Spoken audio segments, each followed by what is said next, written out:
All right, Pirates, this is the hole in the choreography. We're gonna fix it. So I believe it's where you go here, here, and then there's a hole. So what's gonna happen is in diagonal rows, row 1 on this side, 2, 3, 4, 5, you're going to do this right here. So you would go 1, and then 2 would go 2, and then 3 would go 3, etc. Okay, one more time. That's from here. You're sweeping like this. You promenade slightly, and you go to a lunge.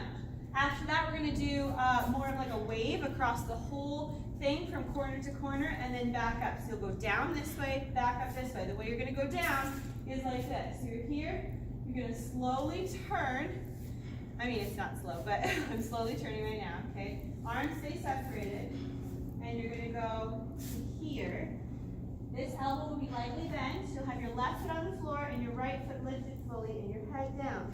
When you return, you'll go like this to a V. You'll keep your left foot in front and you'll hold until you go dun dun dun dun dun dun dun dun. So just practice that. Make sure you know it. We're going to do it in pairs. It's going to be 2, 4, 6, 8, 10, 12, 14, 16, and then 18. I think we might have 19 cards. Anyway, just practice this, and we'll put it together when we come back to class. Thanks, girls.